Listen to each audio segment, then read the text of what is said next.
So a legendary author has announced his retirement, and this is something of a very big deal for the world of manga and anime. But we also got major stories regarding the author of Dragon Ball Super giving a response to the Dragon Ball Super manga's return. The creator of Fairy Tail talks about his next manga, and the Naruto live action is going full speed ahead, and seemingly maybe Spider-Man fans may not like that. And we got so much more to talk about, so without further ado, let's jump into another exciting episode of Forever News. Let's do this thing, shall we? Take a look in the mirror, just face it. Better know my name when I come through. Let it speak for itself, I'm humble. We don't drop the ball, no fumbles. Do what I wanna do when I want to.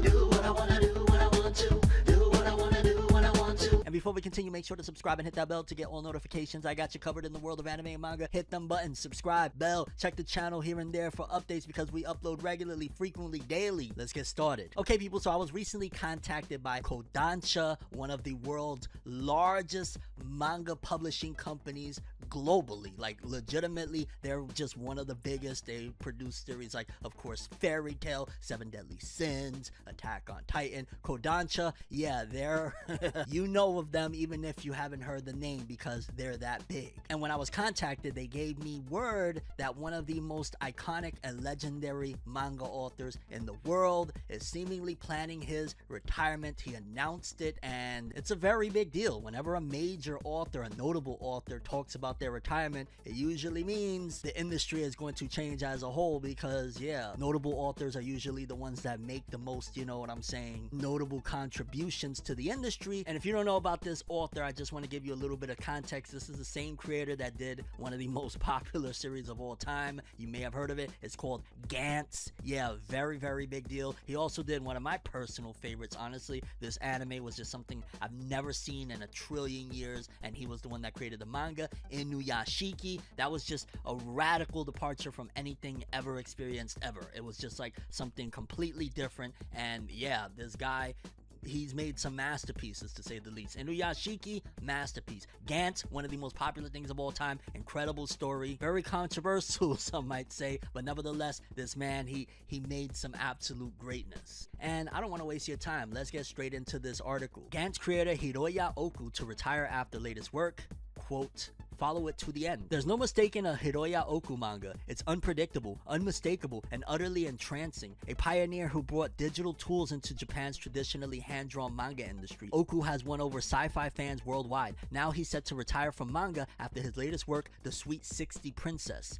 We asked him about what led to this decision and his philosophy of creation. Quote unquote, no more energy to draw. Your latest work, The Sweet 60 Princess, tells the story of a middle-aged man who turns into a young woman. This gender-bending theme also appeared in your early work, Hen. Why did you decide to revisit it? I was just inspired by Doron, a manga by the shoujo girls manga artist Hikaru Yuzuki. It's a story about a boy who transforms into a girl. I was so struck by that story that I kept thinking, someday I want to draw something like this. Just rehashing it wouldn't be interesting. I wanted to offer a fresher take by depicting the gender-bending process more realistically. That's what Hen and the Sweet 60 Princess are. It's been about 40 years since I debuted with Hen. Now that I've grown as an artist and digital technology has evolved, it felt it was the right time to revisit this theme. The Sweet 60 Princess is set in a shared house where middle-aged men live together. This atmosphere closely resembles the studio where I work. I found myself wondering what would happen if there were a young woman living here too. It could never actually happen, nor would I want it to, but I thought it would make for a really interesting story, so I drew it. Ideas pop into my head all the time. Countless ideas come to me, but I only develop the ones that stay with me. I still have plenty of ideas, but I'll be 60 next year, and I plan to make the Sweet 60 Princess my final manga. Is this really a retirement? Could we see you drawing a new series a few years from now despite saying you're done?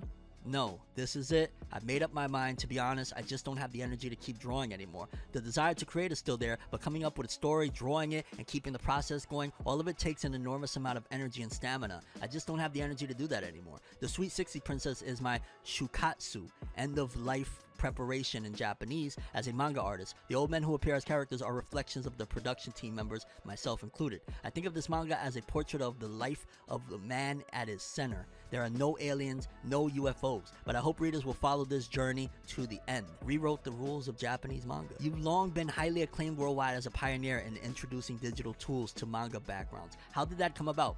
In the 1990s, Macintosh computers were gaining popularity among manga artists. One manga artist showed me how to use one, and that's how I got started. I started by using digital tools for screen tones and coloring, and eventually moved on to using 3D software called Shade 3D, which lets you create three-dimensional artwork and animation. Moving to digital backgrounds felt like a natural progression. 01/01/1999 was set in the near future when I had assistants draw the manga backgrounds. A problem arose. Each of them had a different drawing style, so we decided to create manga backgrounds using Shade and Photoshop that everyone could share and reuse. This also helped us to capture the cold, inorganic feel of buildings and machines. The Japanese manga industry has long placed a strong emphasis on hand-drawn art, with many saying a manga artist's true skills can be seen in their backgrounds. Did you have any hesitations about introducing digital tools into your work? I've never been particularly attached to hand drawing. Even back when I was working as an assistant, I used to think, is there really any point in drawing backgrounds by hand? When you look at beautifully hand-drawn backgrounds on the original manuscript, they look incredible and you think, wow, this is amazing. But once it's printed and published, that sheer quality is difficult for readers to appreciate. With the right deadlines of serialized manga, drawing every background myself is virtually impossible. On the other hand, if you hand that work off to assistants, their individual drawing styles seep into the page. To me, this mixing of styles feels like noise that breaks the consistency of the story's world view.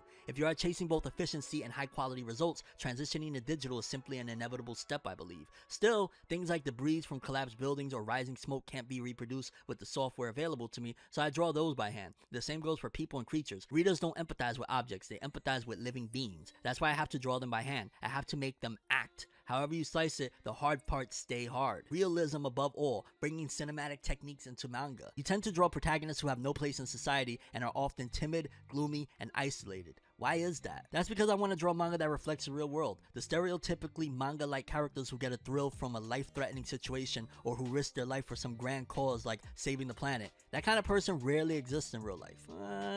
I'd say there's some people that, true heroes out there that will do that, I'm just saying. I only draw characters who could actually exist. Also, I think readers empathize more easily with unfortunate characters. Personally, I've always found it cool when a hero who's small in social standing or physical stature takes down a much bigger enemy, and it feels satisfying to draw. It has been widely reported that you have deep knowledge of film, especially Hollywood movies, and I understand it had a big influence on your work. Which film has captured your attention most lately?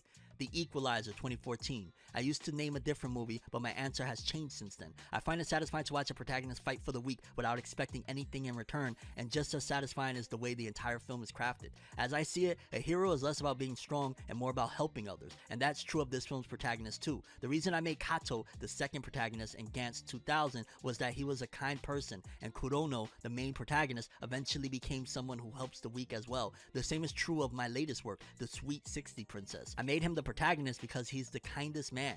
Movies are made to make fiction feel like reality. I love movies and I bring cinematic camera work and techniques into my own work, aiming to make my manga feel like something that's actually happening, even though it's only drawings. My goal has been to create something that has never been seen before in either film or manga. Once you're a professional, you won't survive doing the same thing as everyone else. I've tried to eliminate cliched expressions as much as possible and to create something no one has ever seen before. Your work often includes depictions of racism and xenophobia, and it doesn't always seem essential to the story. Why do you choose to depict them anyway? It's only natural that differences in appearance or race can breed a lack of empathy. Portraying a society as if these things didn't exist would feel unrealistic to me. To white or black people, Asians, including Japanese people, might look like an entirely different species, and the reverse might be true as well. In Gantz, humans encounter aliens with much larger bodies and a far more advanced civilization than ours. They regard us as inferior creatures and treat us like insects. This mirrors human society itself. However, even with beings treated as mere insects, close and meaningful contact can lead to mutual understanding and shared emotion. I believe this is how our society comes to hold together, and that process is what the latter half of Gantz depicts. I don't want to tell stories where people are killed indiscriminately just because they're labeled the enemy. Even within human society, these are ordinary people who have no say in decision making, and vulnerable people like the elderly and children. I know that real wars and social issues are far more complex than that. Still, I want to depict anti-war themes and a sense of humanism. That way, I can stay true to myself without lying. Menstruation and big breasts are my reality.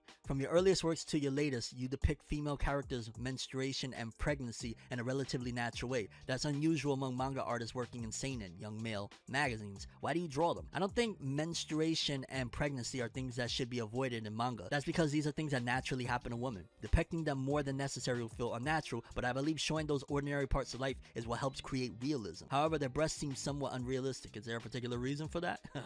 It's simply my personal preference. I enjoy drawing them because large breasts allow me to express a sense of volume and movement effectively, and they're visually striking. Shout out to homie, yo. When I was an elementary school student, I saw Lupin the Third on TV and was struck by Fujiko Mine's figure. Her form was beautiful, cool, and mind-blowing. Even if some people say my female character's breasts are too big, the fact is that some real women have even larger breasts, and I think it's easy to see why many people find that appealing. As a creator, I have to accept that some people won't like my work, but I don't draw big breasts as fan service for readers. I just draw what I personally find attractive, and simply part of who I am as an artist. On the other hand, I don't want to draw artificial female characters, the kind who get their breasts and giddily say things like, oh, stop it. They exist purely to provide gratification to men. That's why the female characters I create have runny noses, smoke in the bathroom, have drives, get their periods and menstrual cramps, and become pregnant. They can be selfish and also struggle with mental health issues. I want to depict them as real human beings, not merely as symbols or objects for consumption. Mixing imagination with reality, building a world like no other. You're known for depicting the emotions and circumstances of young people and older generations with incredible realism. What allows you to capture them so realistically? I think about a character's personality and their situation and ask myself, if someone like this really existed, what would happen? That's when the scene comes to me. Bullying, the situation surrounding women, it's all the same process. I simulate it all in my head, picturing something that feels like it could plausibly happen in reality. When I drew the bullying scenes, some people asked me how I could do that. How are you able to depict things happening in society so accurately? Have you actually witnessed it? But it's all just imagination. I get a general sense of things through the news and the internet, but I honestly don't know why I'm able to imagine them to a degree that people find so powerful. In your work, real people figures such as President Trump, the former Prime Minister of Japan, and well-known actors appear as themselves. I imagine this can sometimes cause backlash. Why do you choose to depict them so directly without disguising them? The moment I introduce a thinly veiled fictional character, the work begins to feel cartoonish. I want readers to feel that the story is an extension of the real world they live in. That's why for people who are part of our everyday lives, I have them appear in my work with their real names, appearances, and ways of speaking. I think these choices are very important for giving readers a sense of reality and persuasiveness. The manga legend and cinema masters at the core. Which manga artist has influenced you the most? Osamu Tezuka, known as the god of manga, and Fujiko F. Fujio, the creator of Doraemon. Shout out to both of them, but in particular, Tezuka. Fujiko F. Fujio's Tsukoshi Fushigi, a little mysterious in Japanese, is my foundation, and I think my own style is an expression of his worldview infused with modern realism. As for Tezuka, vampire in particular has stayed with me ever since. In my work, you'll often find questions like, why is it wrong to kill? What is justice? And what does it mean to be human? Reoccurring. And those are also the central themes of Vampire. These are questions with no clear answer, and I think there are universal dilemmas that everyone is drawn to. In Gantz, one character with psychic powers kills the classmates who used to bully him. Tormented by guilt, he arrives at a twisted logic. If he saves as many people as he's killed, it makes up for it. This logic also appears in Inuyashiki. We cannot help asking, is that really true? I depict this not as a solution, but as a way of raising a question. The moment I provide an answer, it becomes a simplified fictional narrative. I think it's precisely by embracing that contradiction that a story gets closer to reality. Your work frequently depicts intense, violent serial massacres, drawn with a level of dynamism and realism unlike anything else. How are you able to express it so skillfully? Graphic depictions of violence are rare in manga, but they're common in cinema. You see it constantly in Korean cinema and in the films of directors like Takeshi Kitano and Martin Scorsese. The cruelty I depict is heavily influenced by such films. It's not that I personally enjoy cruelty, in particular are things I feel reluctant to draw. There was a time when a mass slaughter scene I drew took a toll on my own mental health. The reason I still keep drawing them is that I want to pursue both realism and entertainment value. When you consider the circumstances the characters find themselves in, not depicting those scenes can sometimes result in a lack of realism. As for Shishigami, the villain in Inuyashiki, I depicted his extremely cruel side in order to emphasize the contrast with the protagonist. That includes murdering an entire family, indiscriminately killing civilians, a famous TV host, and users of the anonymous Japanese online forum. I wanted to portray someone who kills without hesitation, in ways we'd never seen before, as if it was total absence of human emotion. I imagine many young manga artists look up to you. How do you feel about manga and manga artists today? Unfortunately, I feel that the quality of manga has been declining. That might be because, as the manga market has grown, more and more people have to come to prioritize manga as a business. Looking at some of them, I can't help but wonder whether they truly love manga. If they truly love manga, they would keep drawing whatever burns inside of them, whether or not it sells. Of course, I understand that everyone has their own circumstances, but I sometimes feel that this attitude is becoming less common among younger artists today. And honestly, that was a phenomenal read. Very much so, a little intense maybe for some people. That was a bit of a rough go through to, get through that whole scenario, but man, talk about an icon. Talk about somebody that was brave enough to go through, certain boundaries of storytelling despite the fact of the backlash that people would give him. Like Hiroya, just whenever his latest work ends and he decides to go off into retirement, he has left a catalog and a legacy behind that is like no other. You know what I'm saying? Like, these works are incredible. This man, very interesting. Also, it's a really good thing, I think, and a lesson for some people, where he talked about that essentially even some of the stuff he's drawn, some of the stuff he created, took a toll on his own mental health, which is why he had to navigate accordingly. That just shows how invested in this medium he's truly been, and hats off to the guy. Whenever he decides to finally put down the pen, put down the pencil, so to speak, he leaves behind just absolute greatness for future generations to study and understand how to draw and how to break the boundaries of showing realism and showing like, yo, there's of course many elements of fantasy, but here's some of the struggles that people go through in reality as well. Like, once again, many blessings to this author, and thanks for leaving us such great content. Moving forward, Dragon Ball fans, we got a very, I want to say, emotionally charged, but just in general, interesting and overall, you could even throw heartwarming story from the creator or the artist of Dragon Ball Super. In particular, an update on its return, because essentially he was greeted by a child that had a question for him regarding Dragon Ball Super's manga, or had a wish for that matter that they had. And well, here's what happened. Somebody said, when I asked my 7-year-old son what he wants to do during summer vacation, he said, I want to go tell Toyotaro-san from Dragon Ball Super to draw more manga. Toyotaro-sensei, we're eagerly waiting for the continuation. So basically, somebody was with their kid. I ain't gonna lie, kind of sounds a little bit planned. Like, somebody was like, yo, just say something to see if we get a response about getting Dragon Ball Super to return. And his response was, thank you, I got it. So he basically was saying, I got the message, thank you. But on top of the fact, that kind of gives an update on, again, I'm sure the minute that Shueisha gives him the okay, the minute that Shueisha says, yo dog, go for it, it'll be back. You think that Toyotaro wants to be sitting in the shadows, in the sidelines, when he could be cooking? Every month people will be going crazy. Like, Dragon Ball is just such a rich story that every time a chapter comes out, people are going to be going, you know, through the roof for it, so to speak, excited or whatnot.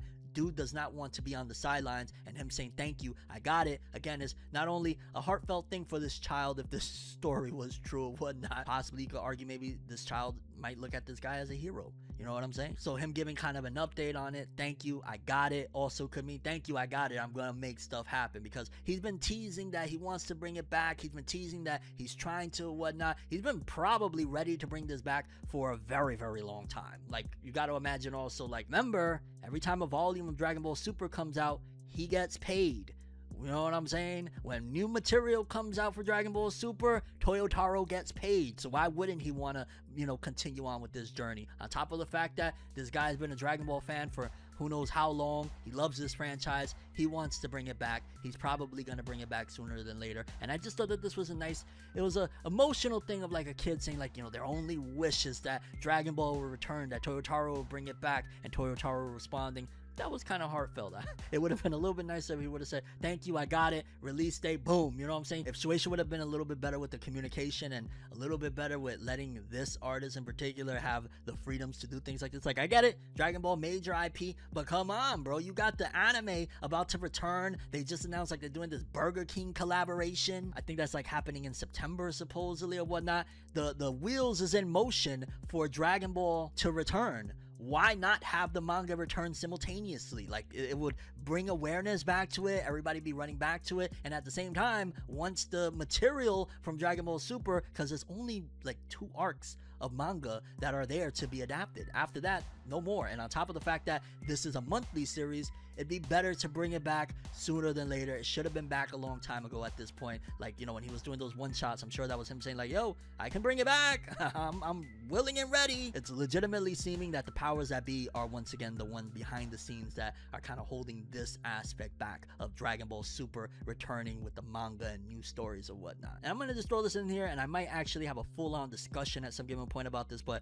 what if he brought back the manga, but it wasn't Dragon Ball Super? What if they decided like, yo dog, Dragon Ball Super been around a long time. Funny enough, it's been around for like over a decade at this particular point. It might be time to rebrand Dragon Ball Super. Like, I get it, the Super name brings in a lot of revenue, but so does the Dragon Ball name. Like, you call it Dragon Ball, I don't think they're ever gonna call it AF, the fan thing or whatnot, but you call it Dragon Ball something else, and you do like a time skip, we can finally get past the end of Dragon Ball Z's story, and maybe before GT, or again, if they want to, whatever they want to decide to do continuity wise regarding GT, everybody will be here for it. And I think that would probably be the biggest announcement, that Dragon Ball is returning with the manga, but it'll be called Dragon Ball something else. Like, that would be fire. But again, I'll have a whole different discussion at another time for that. But yeah, let me know your thoughts. And shout out to Toyotaro for responding to this kid about this, request that they have and the one thing that they want. Moving forward, another big piece of news from the world of Kodansha in particular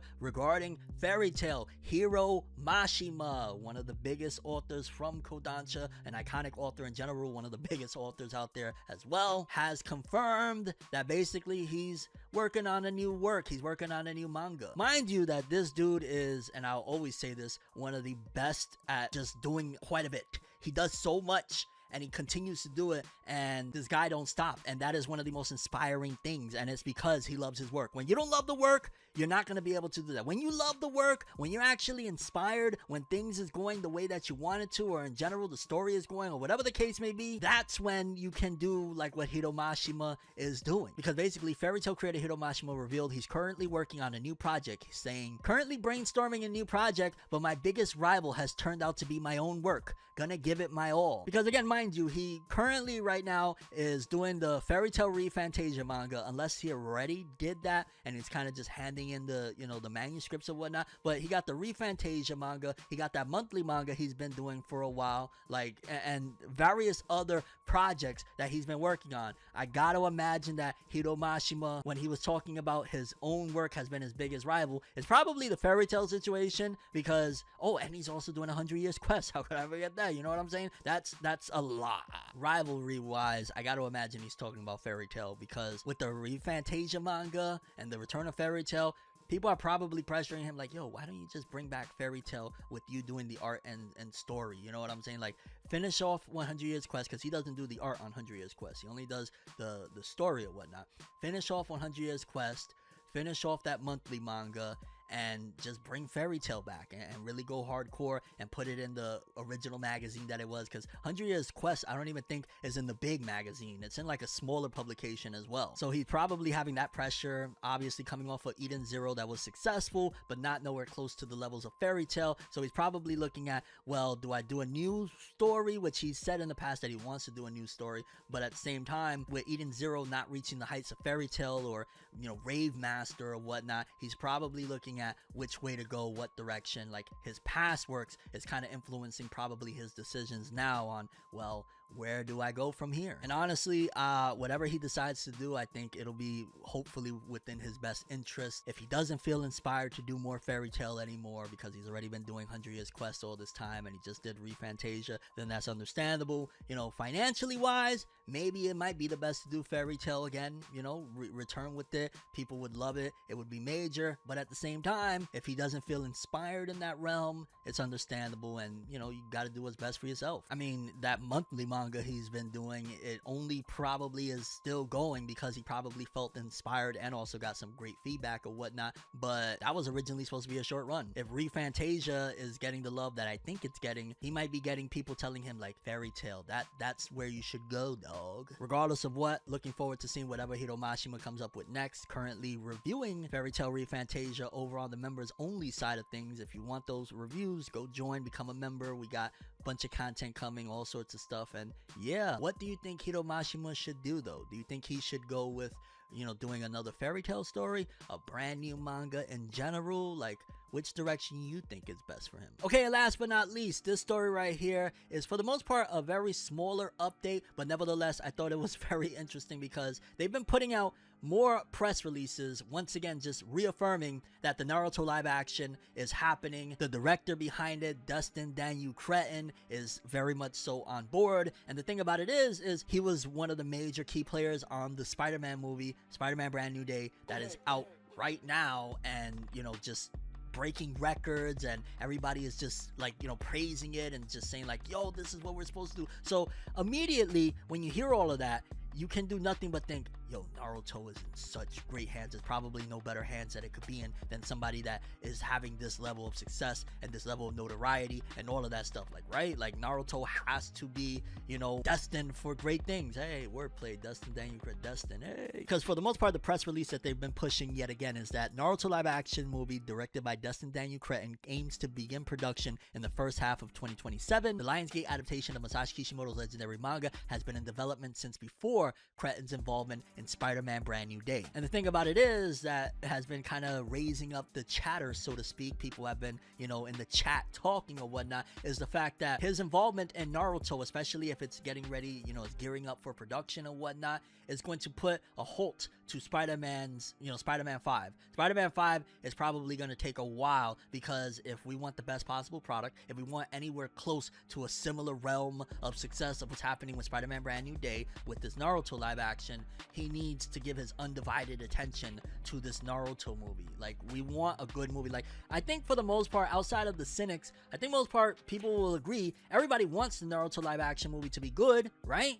Like, yeah, historically, we've had some very much so disappointing live actions, to say the least. But most people want the Naruto live action to be good. Also, there was a big, or notable, shall I say, teaser in Spider-Man Brand New Day that actually had a lot of people, you know, talking, because apparently there was a Naruto poster and a solo leveling poster and a couple of shots in like one of the characters' bedrooms in Spider-Man Brand New Day, which we already know that Naruto, you know, that's kind of a great look, you know, like this is the best promotion possible that Naruto, like Destin Daniel Cretton really wants to make sure that Naruto succeeds, even, you know, sneaking in something like that which would go viral online and whatnot. So that was great. The solo leveling thing makes me wonder, like, is somebody there trying to make a solo level? Because we know that there's the solo leveling live action that's happening for Netflix. Maybe somebody's trying to get something going and, you know, have Dustin Daniel Cretton or somebody else involved get some solo leveling stuff happening. Because why the solo level? I mean, I ain't mad at it. I love to see it, but why put solo leveling in the Spider-Man thing as well? Like, great promotion for it. And